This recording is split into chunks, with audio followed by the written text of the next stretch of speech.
观众朋友好，这里是大时局，我是宝博。短短5天，3把刀齐下，100万粉丝网红护城风全网蒸发，2600万粉的教育大 V 张雪峰账号集体限流。同时，网信办抛出史上最严的清朗行动，连负面情绪都成了整治对象。问题来了，一个讲民生，一个做升学，为什么突然变成眼中钉？更离谱的是，一个被骂煽动对立，一个却因爱国过了头被封。这可不是网红翻车，而是一场全国性的言论清洗。那么，中共到底怕什么？谁才是真正制造对立的一方？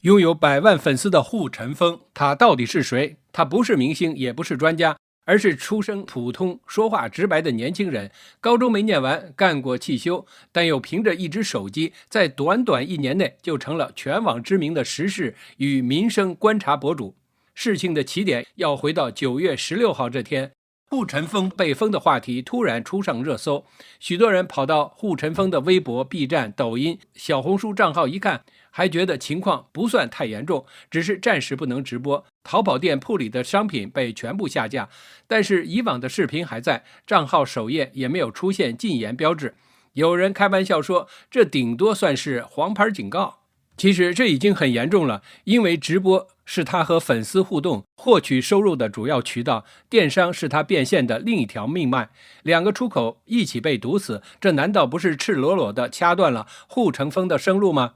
当然，平台没有给出明确理由。有人去问微博的 AI 智搜，给出的答案是护城风涉嫌煽动社会对立，贬损国产产业，挑战公序良俗。然而，真正的重锤还在后头。到了9月21号，护城风多平台被禁言，再次冲上热搜，因为他的所有账号被全面封禁，过往视频全数下架，连发声的权利都被剥夺了，几乎是社交媒体版的人间蒸发。就是说，他不仅不能说话，连曾经说过的话都要被抹去。但讽刺的是，几乎同一天，美国网友竟在纽约第5大道的苹果店看到护城风的照片被用作展示背景，这画面简直像极了一场嘲讽。中国封锁它，美国却展示它。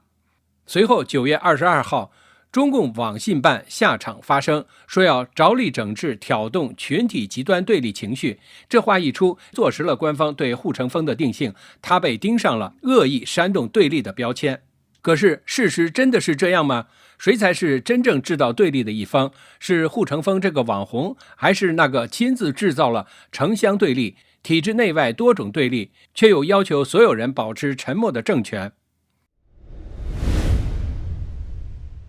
要理解为什么护城风会成为中共整肃言论的对象，先得弄清楚他到底是个什么样的人，他做过什么。护城风今年27岁，来自江苏镇江，他高中肄业，干过汽车维修。这样的人本该在中共的叙事里是沉默的大多数，可偏偏他选择了另一条路，拿起手机，把镜头对准真实的中国社会。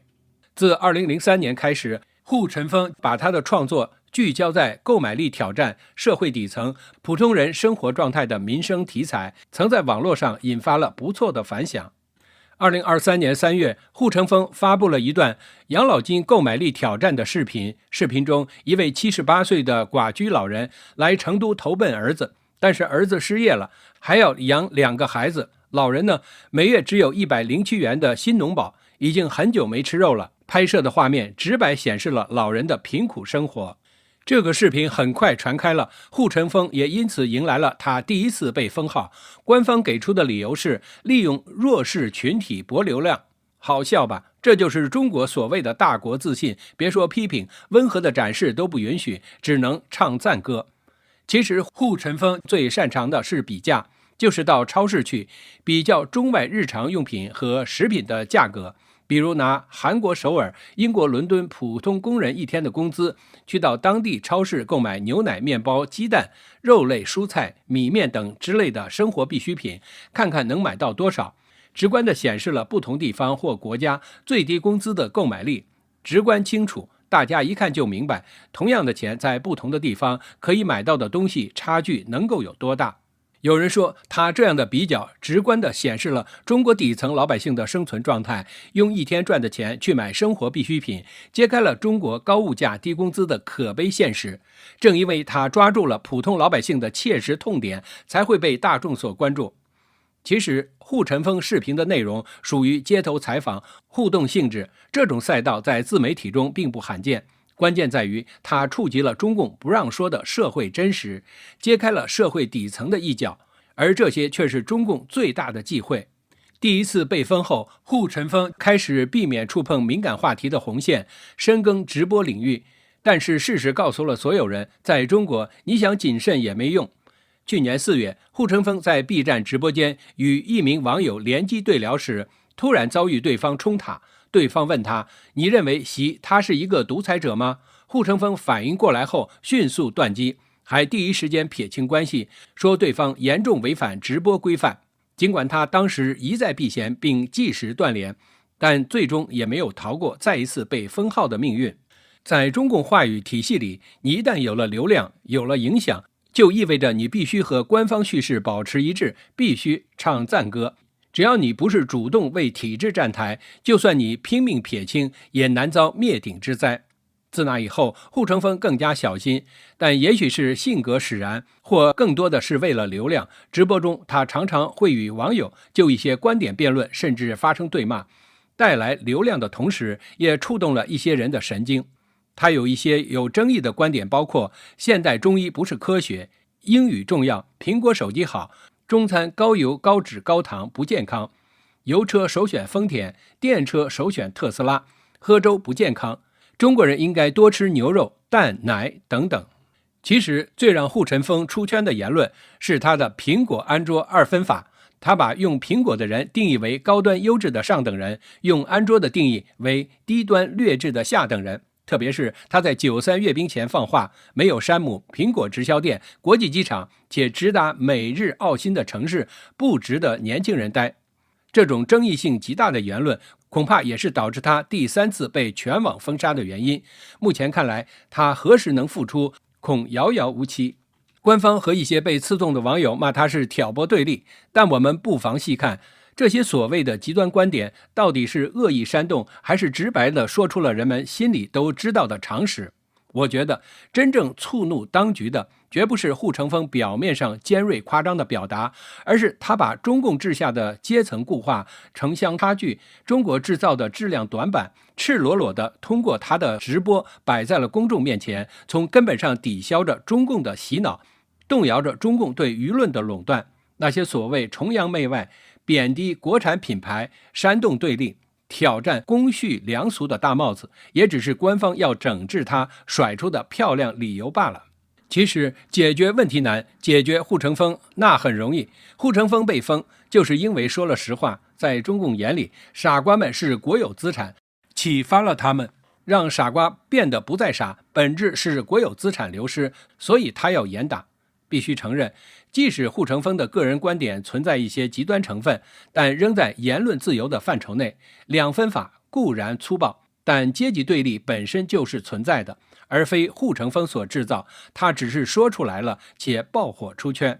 拿最惹火的苹果人、安卓人两分法来说，网信办说这是在制造对立，而中国的阶层鸿沟明白存在，难道是护城风造成的？难道不说社会的各种对立就不存在了吗？事实是中共亲手制造了各种对立，如城乡对立，拿户籍制度设置障碍，农民天生低人一等，体制内外对立。考公务员上岸就是改变阶层的最好证明。公务员、城市居民、农民3种社保对立，公务员退休金上万，农民养老金100-200，还有医院分高干病房、普通病房、没病房的对立，这些不都是赤裸裸的现实吗？现在护城风被彻底封杀了，他既没有煽动暴力，也没有组织抗议，只是把社会真实呈现出来，夸张地说几句常识就被全网消失。其实这其中还藏着一个秘密，在中共治下，当一个人积累了足够的影响力后，必然会遭中共的打压和封禁。他不会允许普通人的影响力存在，因为对他就是威胁。因此在中共监控下，即使是再大的网红，也无法与这个最大的黑社会抗衡。更可怕的是，这种普通人的被销声还将愈演愈烈。9月22号，中共中央网信办在网信中国微信公号上丢出一颗震撼弹，宣布启动一场为期2个月的所谓清朗网络专项行动。这波清查的范围从微博、抖音、快手、小红书，甚至直播平台都被纳入扫荡名单。不只针对内容创作者，还包括热搜榜单、推荐机制、弹幕、留言全要查。更夸张的是，官方还鼓励网友互相检举，说白了就是要大家监控彼此，你只要说错话，分分钟就被举报封号。谁在背后操盘？外界指向蔡奇。这场看似打击网络戾气的行动，其实背后藏着更大的政治布局。南华早报在今年3月报道，早在去年，蔡奇就已经默默接任了中共中央网络安全和信息化委员会主任职务。尽管官方从未公开宣布，这意味着蔡奇手握中国网际网络的最高控制权，无论舆论风向、热搜内容，甚至谁能发声，全都在他的掌控之中。而9月22号开始的所谓清朗行动，外界普遍认为正是蔡奇在背后主导。这场行动并不是偶然发起的。9月11号，年轻演员于朦胧在北京一处社区突然意外离世，警方迅速排除刑事案件，但网络上却疯传各种细节，越挖越深，事情也变得越来越敏感。很快，舆论就把这起事件跟导演辛奇扯上关系，甚至还有人爆料辛奇是蔡奇的私生子。随后的爆料又指向真正的涉案者蔡以家，网传他才是蔡奇的私生子。这些爆料在网上迅速传开，让事件从一场娱乐圈悲剧升级成一场高层政治地震。于是很快的，我们看到中共网信办火速展开整治，针对所有主流社群平台展开大规模约谈，并下达整改令。中共祭出了史上最严格的明星八卦禁令，娱乐新闻不能炒，明星事件不能讲，谁讲风水，谁传进水。短短几天，娱乐圈瞬间静音，看起来像是清理八卦，其实更像是防止某些不能说的真相被公众知道。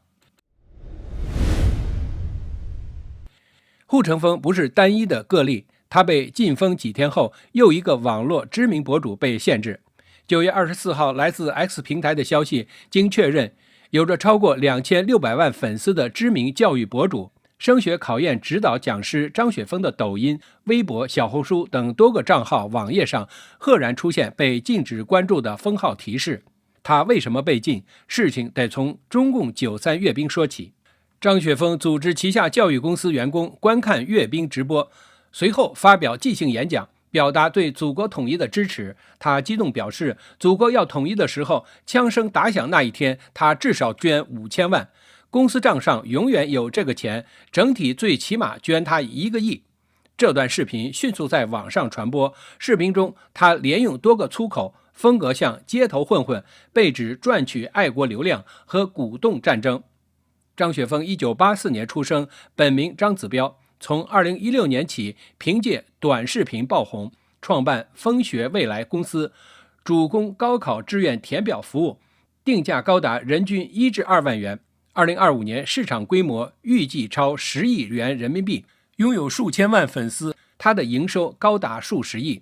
但他屡因功利导向言论惹议，什么文科都是服务业呀，什么报新闻就是打晕孩子了。他这次的言论听上去够爱国吧，够激情吧，他却被视为极端，违背了中共官方所谓的和平统一、一国两制方针，也引发网友和媒体批评。很多人抨击他挑最能戳民族情绪的话题制造争议，有钱不捐救灾、地震却捐战争钱，居心可疑。是啊，洪水你不捐，地震你不捐，贫困你不捐，打一场自己同胞的战争，你却突然打了鸡血似的要捐5000万、1亿的，被指演得也太用力了。